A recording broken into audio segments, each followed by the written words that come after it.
Et bonjour YouTube, j'espère que vous allez bien. On est en direct sur Twitch, comme à chaque fois, sur la chaîne Roule le Chat pour un nouvel épisode d'Ad Corner. Vous pouvez venir sur la chaîne à n'importe quel moment. Comment ça s'appelle ?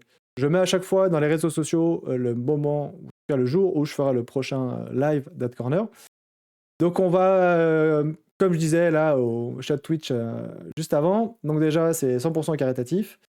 Et voilà, rien ne ira dans ma poche. Tous les revenus qui pourraient être générés iront à une association qui est 30 millions d'amis en ce moment.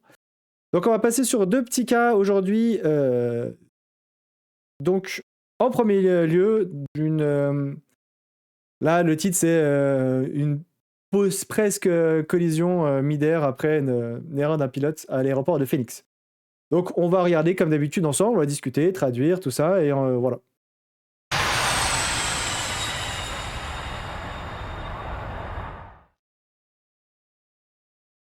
Donc là, on voit l'écran radar, on voit deux pistes. J'ai préparé que la dernière fois. Paf, ça, c'est le chart de Phoenix. C'est le chart de l'aéroport de Phoenix. Donc, on voit qu'il y a deux pistes en parallèle. Donc, la 25 droite et la 25 gauche. Et puis, non, là, la 26. Il y a juste 1 degré d'écart, mais du coup, voilà, ça suffit. Donc, on voit là, petit à petit, le contrôleur qui a tous ces avions-là. Et son but, ça va être de les aligner sur les différentes pistes, suivant les pistes qui sont utilisées. Southwest 3606, airport 10 o'clock, 12 miles. J'avais pas enlevé le chart. Southwest 3606, airport 10 o'clock, 12 miles. Donc là, du coup, il parle à cet avion-là, le Southwest 3606. Donc il lui indique la position de l'aéroport dans ses 10 heures pour 12 nautiques. Pour ceux qui ne savent pas, dans l'aéronautique, en fait, il y a déjà les unités de distance, c'est les 1000 nautiques. Les unités d'altitude, c'est les pieds. Et puis après, quand on fait référence à un avion, pour le nord, c'est toujours... Non, je dis n'importe quoi. La direction dans laquelle il va, en fait, c'est toujours dans ses midis. Et puis du coup, à 10 heures, c'est sur sa gauche à lui. Miles. Inside Southwest 3606. Donc là, le pilote l'a vu. One more turn for you, just a second. Traffic out there, 1 o'clock, straight in for the north side at a 5000, South America. Donc là, hop, ouais, on va décortiquer un petit peu parce que là, il dit beaucoup de choses. En gros, ce qu'il lui dit, donc là, il lui demande, en fait, quand on dit ça, quand on demande la position, on indique la position, de l'aéroport, c'est sous-entendu qu'il va plus ou moins y avoir une approche à vue derrière. Donc là, justement, le contrôleur il dit merci. J'ai encore un dernier virage pour vous dans quelques secondes.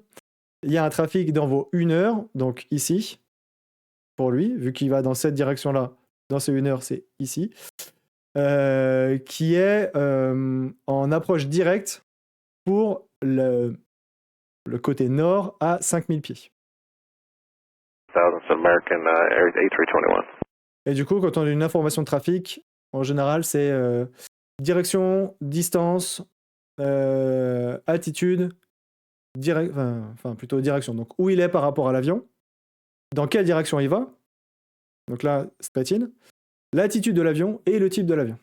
Donc là, un Airbus 321, du coup, de la compagnie américaine, éventuellement, du coup, s'il fait beau temps, ça permet de... on identifie la couleur. Je crois que les Américaines, ils sont... je sais pas s'ils sont pas tout gris.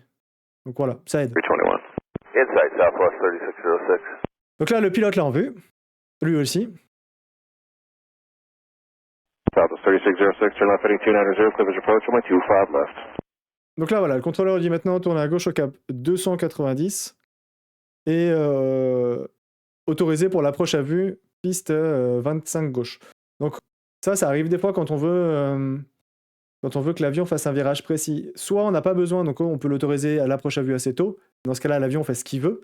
Par contre, en tant que contrôleur, quand tu as besoin d'une certaine précision, à savoir tu veux que l'avion il tourne en base à cet instant-là, tu vas entre guillemets, lui forcer la base. Donc tu vas lui dire de tourner la base à tel moment. Et après, tu vas l'autoriser à l'approche à vue. Donc après seulement, le pilote pourra finir visuellement.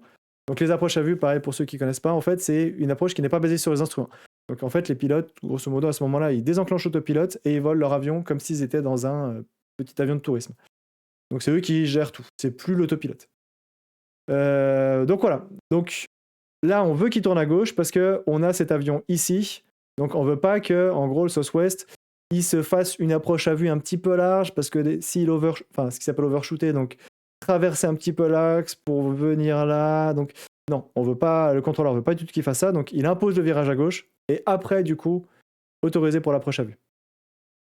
Donc là, on voit les altitudes. Hein. Ici, là, le 0,41 et le 0,44, c'est les altitudes, donc 4400 pieds et 4100 pieds. Alpha 3606, turn left now, heading 290, clear visual approach, only 25 left. La pilote n'ayant pas répondu, le contrôleur revient vers lui, en cette fois en lui disant « faut tourner maintenant ».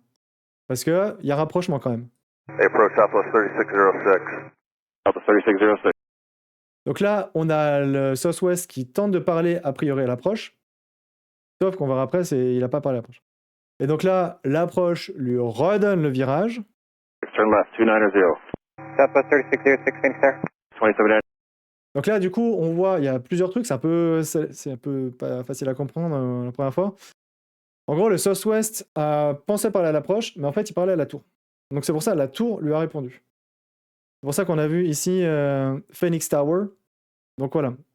6, thanks, sir. 27 India, the 73 after left. Donc là, maintenant, on repasse à l'approche. Donc le contrôleur approche, qui va dire à celui-là, OK, est-ce que vous avez le Boeing 737 sur votre gauche en vue? Sorry. American Sir, Southwest 3606, turn left immediately, heading 280. En parallèle, il n'attend pas. Il dit à celui-là de tourner immédiatement à gauche. American 279, cancel approach, clearance, turn right, heading 360. Traffic alert, traffic off to your left, north, on 73 at 4000.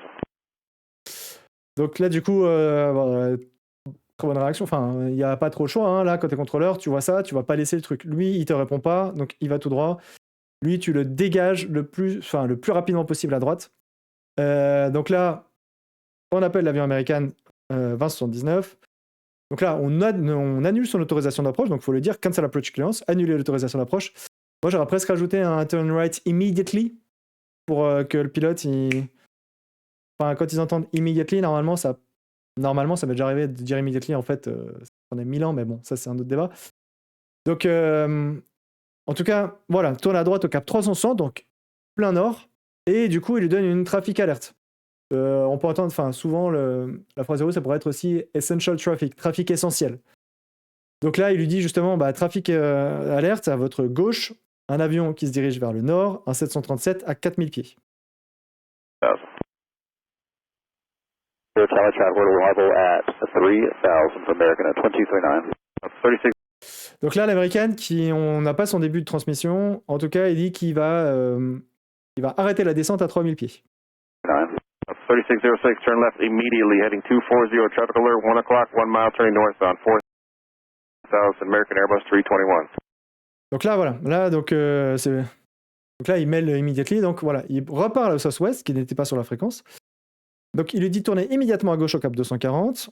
Donc cette fois, c'est pareil, trafic alerte, donc, ou essential traffic. Enfin bref, là, tu me donnes l'information de trafic. Donc dans tes 1 heure pour 1 nautique, c'est vraiment serré. Hein. Enfin, en général, les séparations les plus standards, ça va être au plus court, moi que j'ai entendu.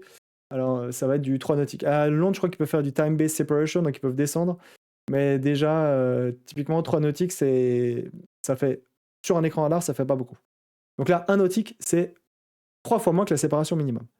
Et sinon, verticalement, c'est 1000 pieds. Là, on voit ici, ils ont mis un petit truc. Horizontalement, ils sont à 1 nautique et demi, verticalement à 100 pieds. Donc c'est quand même très proche. 100 pieds, ça fait 30 mètres.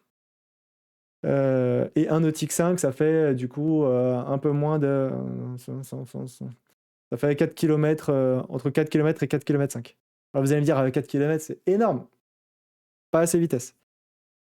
Donc voilà, donc il lui dit trafic alerte. Donc un avion de l'American, compagnie American Airlines, qui va vers le nord. C'est un Airbus 321 et il est à 4000 pieds.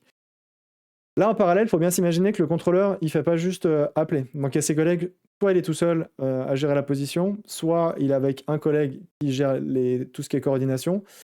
Donc, son collègue qui gère les coordinations, s'il en a un, ou alors lui, s'il n'a pas de collègue qui gère les coordinations, le but, c'est d'essayer de retrouver cet avion.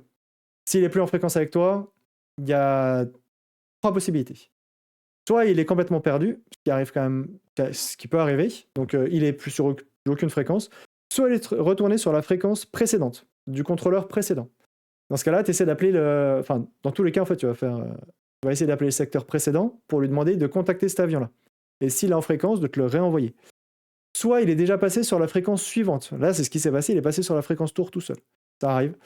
Donc, tu vas appeler donc, le secteur précédent et le secteur suivant, s'il y en a un, pour qu'eux essayent de contacter l'avion et qu'ils te le renvoient immédiatement. S'il est perdu, donc l'option numéro 1, tu peux essayer de le contacter sur la fréquence d'urgence. Tous les avions de ligne ont 2 sets de radio et il y en a un qui monitore la fréquence d'urgence, qui est 123.5.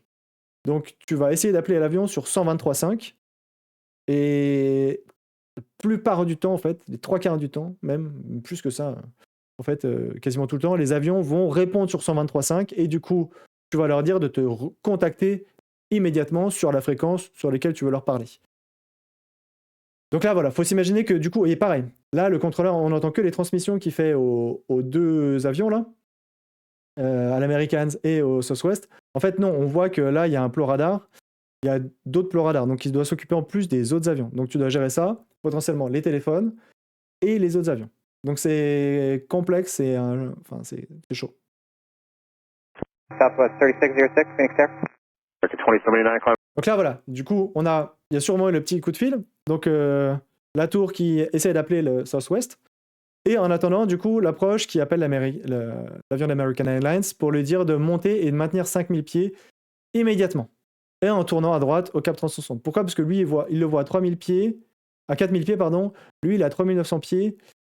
Ce sera plus simple pour le contrôleur de le refaire monter. En l'occurrence, je sais pas. En tout cas, c'est Maintain un choix. 5000 immediately. Turn right heading 360. And approach, Tower Southwest 3606. Can I get a frequency for approach? Donc là, le Southwest qui s'est rendu compte, genre, hey, il est pas sur la bonne fréquence. Donc là, du coup, il appelle l'approche, ou plutôt, il se rend compte qu'il est sur la tour, et il va lui demander la fréquence de l'approche, tout simplement. Tac, je vérifie juste un truc, c'est tout bon. Donc il va lui demander la fréquence de l'approche. Approach. 3606. Southwest Donc là, l'approche, c'est un peu parce que c'est pas facile, donc c'était l'approche qui essayait encore une fois de rappeler le Southwest. Là, on voit CACA. Ça veut dire Conflict Alert sur les écrans radar. Enfin, en fait, il y a plusieurs filets il faut s'imaginer qu'il y a plusieurs filets de sécurité. Il y en a dans l'avion, le plus connu, c'est le système TCAS. Le TCAS, on va parler de celui-là d'abord. Le TCAS, c'est quoi ? C'est à bord des avions, en fait, il y a un instrument en fait, qui va communiquer avec les autres avions. Et donc, TCAS, ça veut dire Traffic Collision Alert Resolution System. Non, attendez. TCAS, je dis n'importe quoi, il n'y a pas de R. Traffic Alert Collision System. Traffic Avoidance Collision System. Je crois que c'est plutôt ça. Traffic Avoidance Collision System.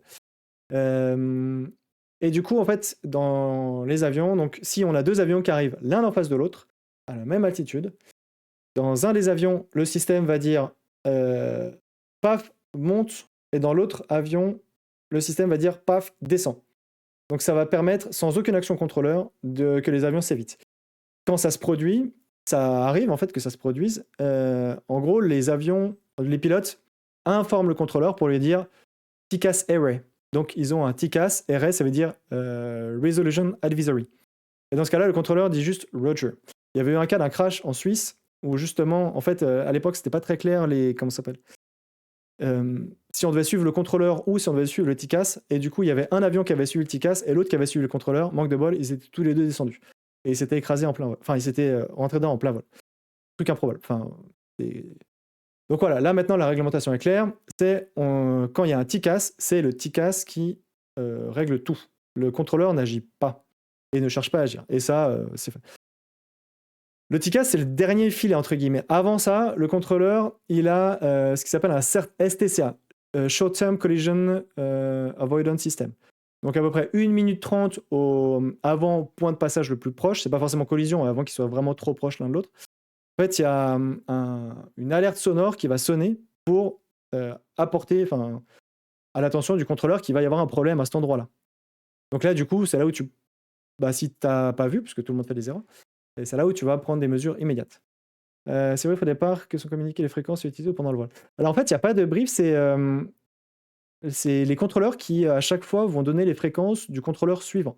Par exemple, quand tu es le contrôleur, donc là, il vient d'un contrôleur en route, donc plutôt de la croisière.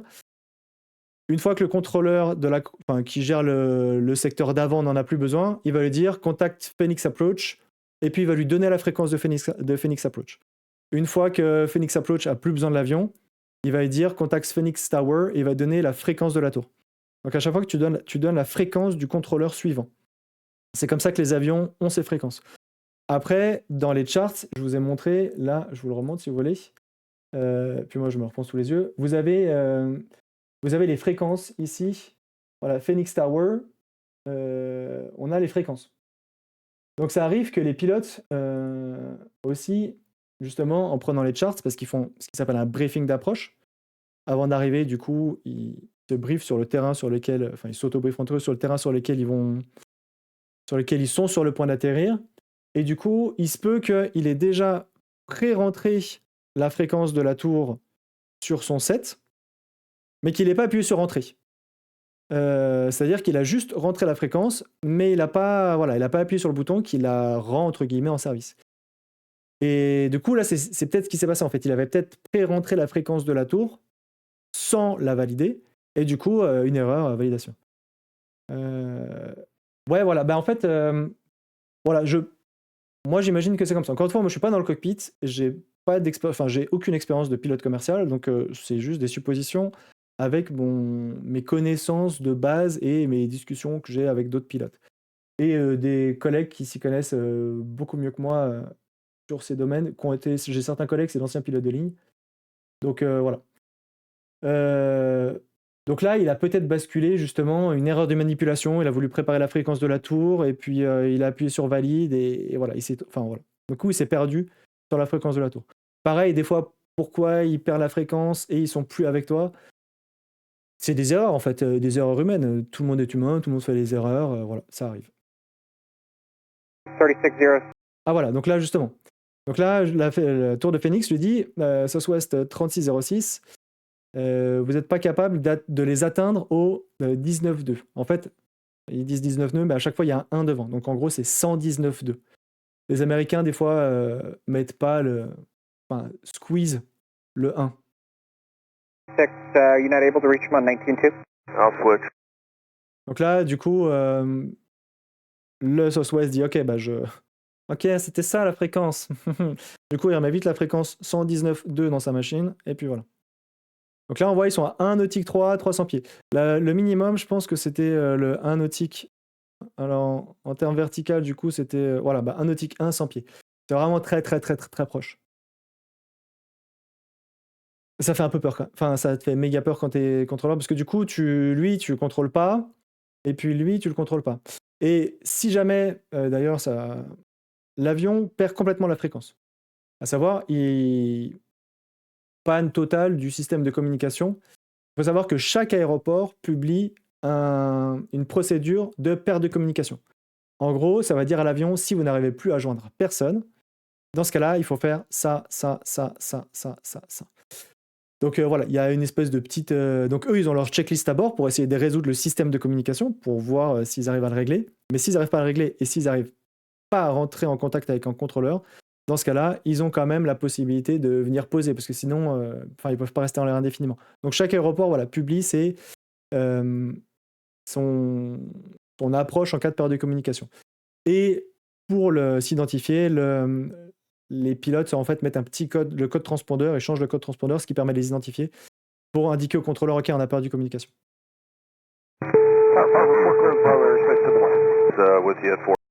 Donc là, pour rappeler, on a déjà eu plusieurs fois ça, le petit truc bizarre, on comprend rien, ça veut dire qu'il y a deux avions qui parlent en même temps.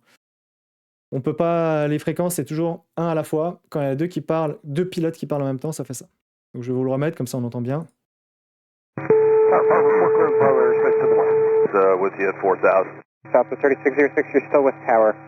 Donc là, dommage, le Southwest qui s'est dit genre, ok, je suis passé sur la fréquence d'approche. Pas du tout, il est toujours avec la tour. Donc là, il re-switch. Donc là, le contrôleur reparle à l'américaine pour lui dire de monter à 6000 pieds, cette fois. Et... 3606 Phoenix approach. Donc là, il y a sûrement une communication entre le contrôleur tour et le contrôleur approche. Le contrôleur tour qui a dû passer un petit coup de fil pour dire « Ok, il était bien chez moi, je te l'ai renvoyé ». Et du coup, le contrôleur approche, en fait, vu qu'il n'y a toujours pas d'avion qui l'a contacté, il retourne le chercher. Delta Et elle répond pas. 3606 Phoenix approach. South 4850, airport 10 o'clock at about 1. Surtout que là, ce qui fait un peu, entre guillemets, flipper, c'est quand t'es contrôleur, c'est que là, il a l'air de tourner l'avion. Donc il te répond pas, la tour te dit, je te les rends, il était chez moi, je lui ai redonné la fréquence pour chez toi. Il arrive, et il est toujours pas là, et il te répond pas, et il fait un truc que tu t'attends pas. Donc là, il parle à celui-là maintenant, le Southwest 4850. Il lui dit que l'aéroport est à... Bon, enfin, les positions là, c'est approximatif, ça a été refait. C'est pas Ils n'ont pas pris l'image radar du contrôleur pour la mettre ici. Donc c'est... Voilà. Donc en tout cas, il lui donne la position de l'aéroport. 2 miles. Inside, Southwest 4850. That's 4850, thanks. Spend LT maintain 5000 for now. Donc là, du coup, ok, donc le Southwest, le deuxième Southwest, le 4850 à l'aéroport en vue. Par contre, là, tant qu'on ne sait pas ce que lui il fait en tant que contrôleur, tu t'approches pas. Parce que là, tu as un avion qui te répond pas, qui tourne, alors que c'était pas trop prévu qu'il tourne. Enfin, donc, les autres avions, tu vas chercher à les séparer verticalement, en tout cas de celui-là. Donc lui, il est à 4000. Lui, ça veut dire que tu vas le mettre à 5000 pieds. Lui étant à 6000 pieds, ça te fait des avions qui sont empilés à 1000 pieds. Donc c'est bon. Et tu surveilles si lui change d'altitude. Okay, climb up to 5000 for Southwest 4850. Thanks. Any company out there, I'm not sure what he's doing, 4000. Donc là, voilà, il lui précise en gros un peu pourquoi. Il lui dit, bah en fait, il y a un trafic de ta compagnie par là qui, je sais pas ce qu'il fait, il est à 4000 pieds. 4000. Hey, firm. Delta 3606 Phoenix approach. Donc là, il réessaye de le contacter. 3606, turn left heading 180, vector back to final. Donc là, il essaye de le tourner au cap plein sud, cap 180. Right 360 and 6000 Southwest 3606. Alors là, soit on a loupé une transmission entre du contrôleur, soit le Southwest, il est complètement à l'est. Enfin, à l'ouest, pardon. Ou à l'est. Enfin, en tout cas, il est complètement pas où il faut être. Parce que du coup, le contrôleur lui a dit d'aller au sud, et là, le Southwest répond qu'il va tourner au nord et monter à 6000 pieds. Donc, encore une fois, il y a peut-être une transmission qui n'a pas été récupérée par l'audio et par celui qui a fait cette vidéo. South 4850, turn left heading 290, can you still make the airport there? West 290 Southwest 4850, we can make it. Donc là, en gros, il demande à celui-là, bon ok, maintenant qu'il a récupéré celui-là, il va dire à celui-là, ok, bah, tu peux approcher finalement. Donc, il lui donne le virage à gauche et il lui demande s'il peut quand même faire l'approche. Pourquoi il lui demande s'il peut quand même faire l'approche? Bah, en fonction de sa position, en fonction de son altitude. Et du coup, le pilote lui répond, ok, c'est bon, on peut le faire. South 4850, turn left heading taxi standby. Traffic is just off your left there. It's a company 4000. I'm not sure which way they're turning. You have them inside? Which way they're turning? Donc là, 1000. tu sens un peu le dépit. Tu dis, là, il dit, bon, en fait, non. Du coup, il commence à lui donner le virage à gauche. Il dit, non, en fait, attendez, il y a un trafic juste sur votre gauche, c'est un trafic de votre compagnie, il a 4000 pieds, et je suis pas sûr de ce qu'il est en train de faire. Je suis pas sûr de ce qu'il est en train de faire. Est-ce que vous l'avez en vue? Where they're turning? You have them inside? Yeah, we got company over 126 Southwest 4850. Donc là, lui, ce qu'il lui répond, alors je comprends pas trop, mais il dit qu'il a un trafic de sa compagnie qui atterrit sur la piste 26. Ah oui, mais j'ai... attendez. Ah voilà. La piste 26, donc c'est celle qui est le plus attendez, hop, sur le plus au nord de l'aéroport. Alors qu'à la base, l'avion était prévu pour la 25 gauche. 50. So on Southwest 3606 Phoenix approach, how do you hear? We've got you loud and clear when the right turn to 360 at 4000. 36. Ok, du coup, il y a vraiment une instruction qu'on a dû louper, puisque... Ok, il y a vraiment une instruction qu'on a dû louper, parce que là, le contrôleur dit tourner à gauche au cap 180, donc ce qui est logique avec un virage par là. Et du coup... Moi, je sais pas, mais...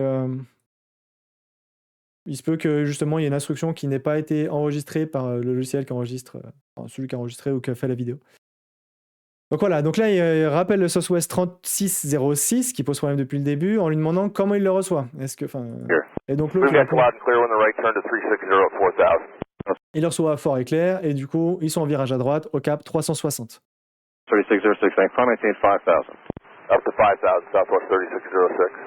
Donc là, voilà, lui maintenant va monter à 5000 pieds, on a lui à 6000 pieds, lui qui va faire a priori finir son approche parce qu'il est toujours sur un cap, il avait déjà un virage à gauche. Et on a un autre avion d'American Airlines qui arrive ici. Et donc, du coup, voilà, lui, maintenant, autorisé pour l'approche à vue, piste 25 gauche, donc celle-là, étant donné que le contrôleur a récupéré celui-là. That was 4850, clear visual approach, 125 left. Clear approach 25 left, Southwest 48, between that traffic site. Thank you, American 2079, turn right, heading 080. Donc là, voilà, lui, il confirme il confirme son approche et il a son copain en vue. Et puis là, maintenant, c'est lui qui va reprendre son approche. Donc, il va le tourner au cap 080 pour l'enrouler gentiment derrière, je pense, cet American-là. Right turn 080, American 2079. Alpha 3606, climb maintain 6000. 6000, Southwest 3606. Donc là, maintenant, c'est lui qui remonte à 6000 pieds et qui va être justement guidé derrière l'American. So Southwest 3606, we going to 26 tonight? 3606, which runway would you like? Donc là, il lui demande s'il va aller sur la piste 26, donc celle qu'on a vue, celle qui est la plus au nord de l'aéroport. Et le contrôleur lui demande quelle piste il veut. We're set up for 25 left if it's available. Donc là, le pilote lui dit on est configuré pour la 25 gauche. Vous avez dit, les pilotes, dans leur briefing d'approche, un peu avant qu'ils arrivent à l'aéroport, justement, ils préparent l'appareil pour lui dire « Ok, on va atterrir sur telle piste ». Ça permet, même s'ils font une approche à vue, ils configurent la bonne piste au cas où il y a un souci, ils puissent se reporter aux instruments. Donc, comme ça, l'avion sait à chaque piste équivaut à une balise ILS. Et du coup, comme ça, il capte correctement le signal de cette ILS pour pouvoir se guider latéralement et verticalement, au cas où il y a un souci. 3606, you can expect it. And what happened back there? You lost comp? Donc là, il lui dit ok, c'est pas de souci, tu peux prévoir la 25 gauche. Et il lui demande ce qui s'est passé et s'ils ont perdu la communication. Yeah, it's I switched frequencies too soon and we lost you.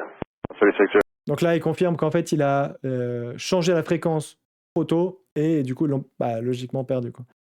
36, okay, turn right, heading 180, vector runway 25 left, send to maintain 4000. Right, 180 down to 4000, Southwest 3606. Southwest 1133, reduce. Donc là, voilà, là, il va tourner à gauche, du coup, droite, cap plein sud, et il va atterrir pour atterrir après sur cette piste-là. Là, on voit que les avions arrivent petit à petit. Donc là, il vient de donner une instruction à celui-là, le Southwest 1133, pour qu'il réduise sa vitesse à 170 nœuds.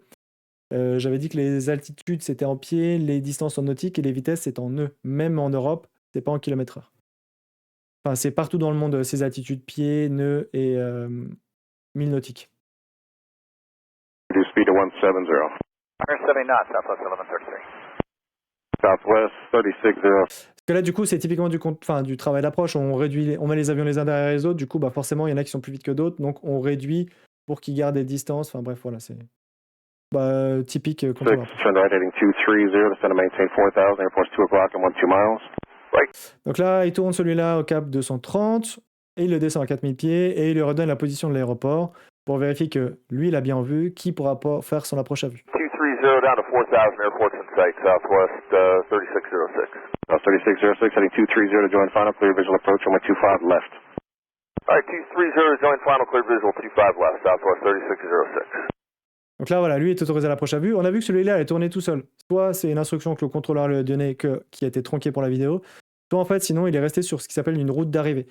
Pour chaque aéroport, il y a des routes d'arrivée. En gros, tu dis rien au pilote. En fait, il suit tranquille. Il a reçu la route d'arrivée de la part d'un contrôleur, soit le contrôleur d'approche, soit le contrôleur précédent. Et du coup, en fait, c'est des points qu'il va suivre tout seul. Voilà. Donc, le contrôleur a juste à donner les descentes et éventuellement réduire la vitesse si besoin. Mais n'a pas besoin de donner de cap dans ces cas-là. Donc là, lui, hop, il traverse, c'est normal, parce que ça, c'est la 25 droite. Donc lui, il va aller sur la 25 gauche. 120.9er. Et du coup, là, c'est que ça illustre ce que je disais tout à l'heure. Du coup, là, maintenant, le contrôleur de l'approche n'a plus besoin de cet avion. Donc, il va lui dire de contacter la tour en lui donnant la fréquence de la tour. Switch to Tower Southwest 3606. Tower Southwest 3606, visual 25 Et voilà, là, left. du coup, Southwest 3606, Phoenix Tower 10903, runway 25 left, quad line. le vent, la piste confirmée que la piste 25 gauche est autorisée à atterrir. Je crois que c'est à Runway peu près 25 tout. left, Southwest C'est à peu près tout pour cette 3606. vidéo. Ok, c'est tout pour cette vidéo. Voilà. Je sais pas si vous avez des questions. Mais voilà, encore une fois, ça arrive que les pilotes ne soient plus sur ta fréquence. Ça n'arrive pas tout le temps. Enfin, dans le monde, à l'instant T, oui, ça arrive forcément quelque part. Mais moi, ça m'est déjà arrivé plusieurs fois. Et la plupart du temps, tu arrives à les retrouver. C'est très stressant, moi ça m'est déjà arrivé, c'est très stressant quand tu as l'avion qui se dirige vers une zone où il ne faudrait pas qu'il aille, ou qui se dirige vers un avion, ou enfin, c'est du coup hyper chaud, parce que là, toi, tu dois, comme je disais, gérer tes autres trafics, essayer de le trouver quelque part, et enfin voilà, ça peut être vite complexe. Comment vous avez d'avions à gérer? Parce que là, il faut réfléchir, switcher rapidement d'un avion à l'autre pour des indications. Ça va vraiment dépendre de où tu travailles. Si tu travailles dans un aéroport qui est plutôt à faible densité de trafic, un aéroport à forte densité de trafic. Et donc, c'est difficile de répondre à cette question. Tu peux, à l'arrivée, je dirais que, par exemple, moi, je peux en avoir 8-9 en fréquence en même temps. Alors, ça va 8-9 en fréquence à l'arrivée. Ça a demandé énormément de charge de fréquence parce que, comme on voit à chaque fois, les instructions à chaque avion, c'est des instructions qui sont longues. C'est pas juste monter, c'est en plus le pilote doit répéter, donc c'est une charge de fréquence qui est très importante. Mais du coup, effectivement, il faut rapidement switcher justement de ton téléphone à quelqu'un, enfin à ta fréquence. Après, souvent dans ces cas-là, tu essaies de trouver quelqu'un pour t'aider en fait. Soit, encore une fois, tu travailles en binôme. Il y a il y a des endroits dans le monde où ils travaillent en binôme. Soit tu es entre guillemets un peu tout seul, mais tu as peut-être un de tes collègues en fait, qui a moins de travail, donc lui, il va se charger de passer les coups de fil éventuellement, ou d'aller justement chercher sur la fréquence d'urgence, savoir si l'avion est là-bas. Donc voilà, tu vas essayer de récupérer l'aide. Mais c'est sûr que si ça t'arrive pendant un moment où tu as plein d'avions, c'est ultra compliqué. Là, en gros, tu sauves un peu les meubles, c'est-à-dire que tu fais le minimum. Tu vas essayer de... Alors après, ouais, en fait, ça dépend tellement. Ça dépend de où est l'avion qui ne te répond plus par rapport aux autres avions, etc. Mais tu jongles. Tu fais ce que tu peux. En essayant justement, là, ce que fait le contrôleur, il arrête l'interruption, enfin, pardon. Il interrompt l'approche de cet American 2079. Il le tourne vers le nord. L'avion, le premier Southwest qui arrive vers le sud, au début, il le garde un petit peu au-dessus. Enfin voilà. Tu essaies de faire en sorte que ta situation soit safe pour tes autres avions. Et tu regardes comment évolue la situation de l'avion que tu as perdu. Voilà. Du coup, on va passer sur un autre cas qui est un peu plus court. On va passer sur un autre cas qui est un peu plus court. Voilà, c'est une compagnie qui s'appelle Asiana. J'avais jamais entendu parler, mais voilà, là, ça va être un petit peu plus rapide. Allez, on regarde ça tout de suite.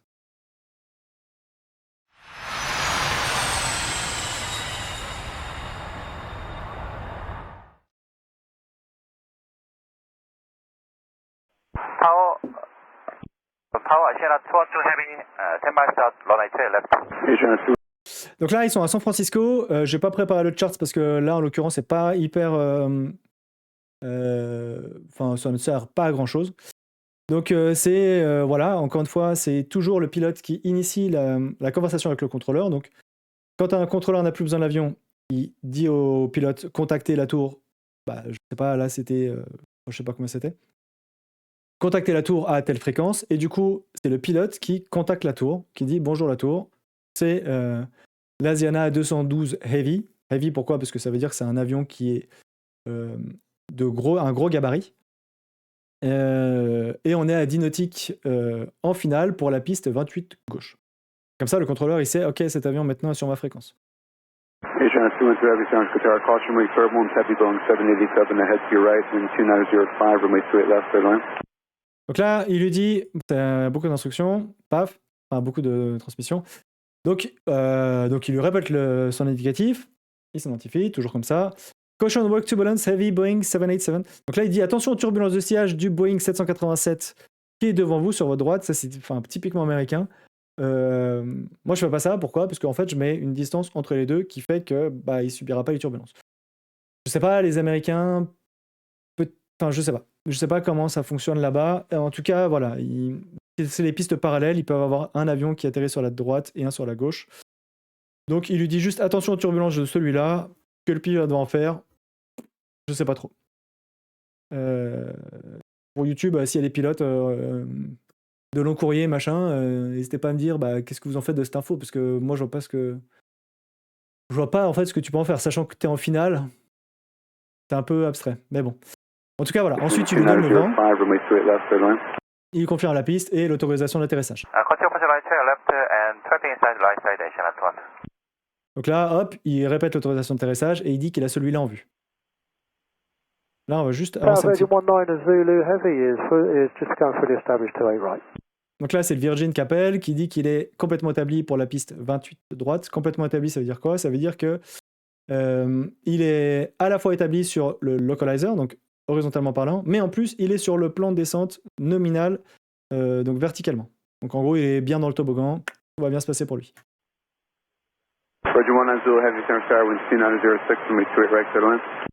Donc là, juste l'autorisation d'atterrissage, aucune... rien à dire sur le trafic qui est derrière, parce que voilà.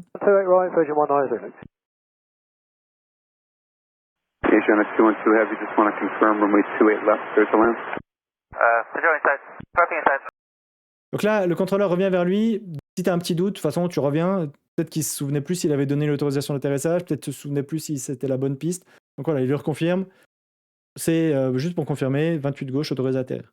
Et donc là, par contre, le readback est un peu approximatif, puisqu'il dit juste piste en vue et trafic en vue. Bon, c'est pas ce que tu attends en tant que contrôleur. Toi, tu attends à ce qu'il te répète piste 28 gauche, autorisé à atterrir. Bon, c'est pas ce que tu attends comme réponse.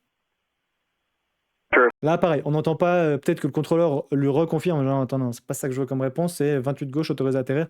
Peut-être que ça a été coupé, en tout cas, moi, si ça m'arrive, et qu'il me répond pas à ce que je veux qu'il me réponde, j'y retourne, je fais, non, je confirme. 28 gauche, autorisé à atterrir. Et tant qu'il me répond pas à 28 gauche, autorisé à atterrir, j'y vais.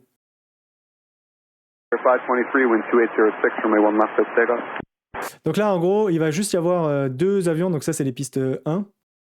Donc là, la 1 gauche, donc il y a des avions qui vont partir de ces deux pistes-là. Si vous vous rappelez la dernière vidéo d'Ad Corner, voilà, il y a une petite distance de sécurité. Ils jouent pas avec le feu en mode genre ça va se croiser à...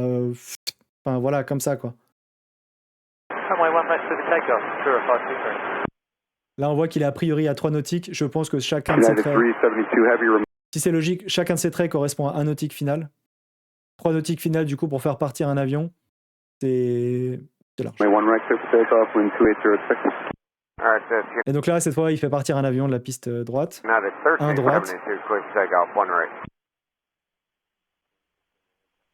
American 24, 28, turns Qatar, caution wait turbulence, traffic standing west from A1 right, Atlanta point.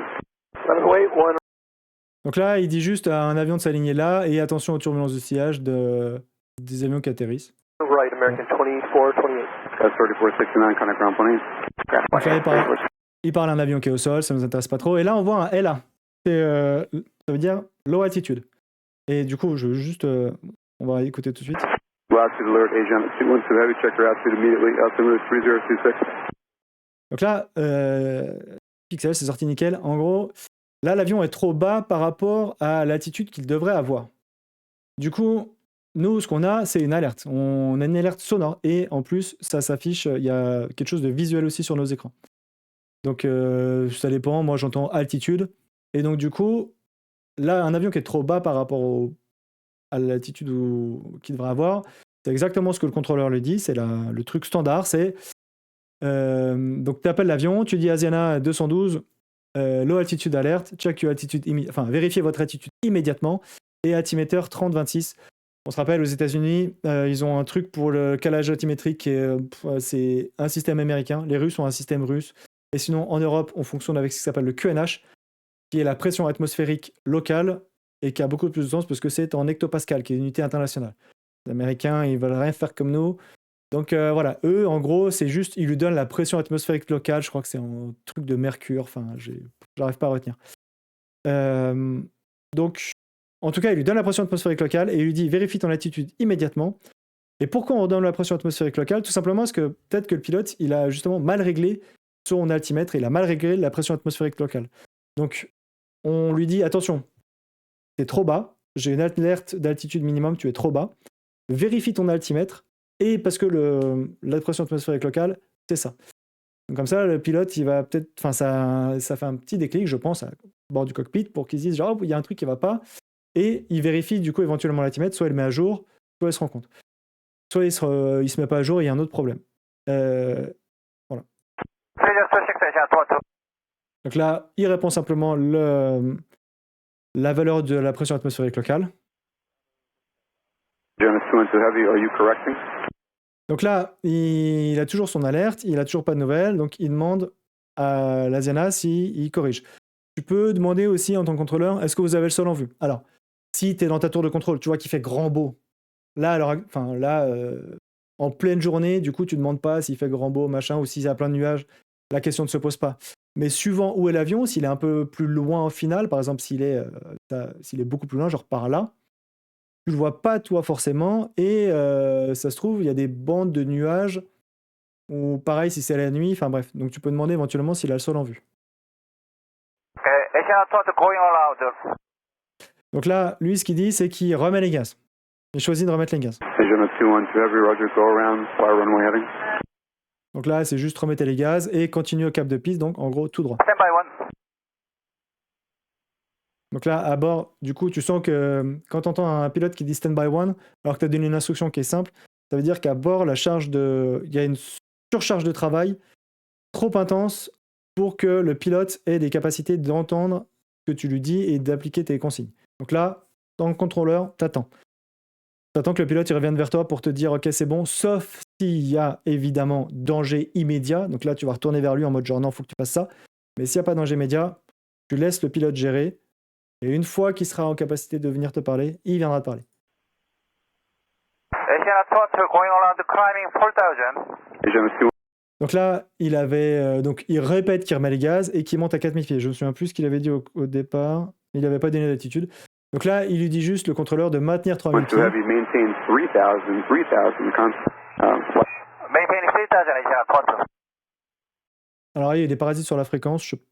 Bon, bref, en tout cas, voilà. Janus 212 Heavy, contact North Cal departure 135.1. Donc là, voilà, le contrôleur tourne, on n'en a plus besoin. Il faut que cet avion refasse une approche. Donc là, il va déjà contacter initialement le départ. Après, ça dépend des endroits. Des fois, tu vas le renvoyer directement au contrôleur qui gère l'arrivée, donc à l'approche. En tout cas, là, il envoie départ sur la fréquence 135.1. Docker, departure 1351, Asiana 2.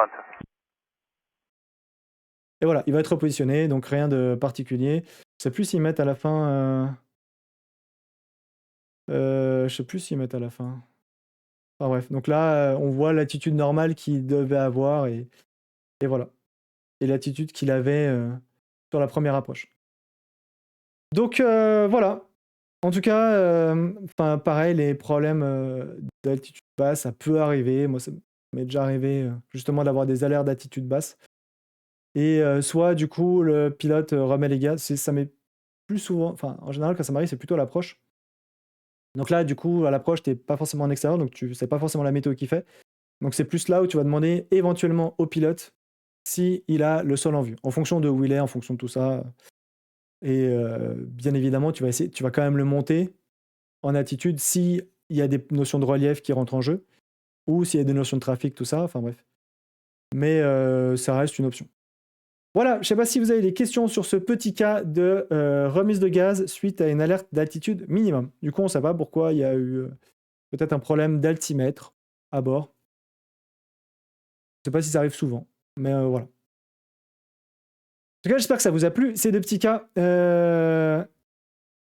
Du coup, pour YouTube, on va se dire au revoir, à bientôt, et puis à la prochaine.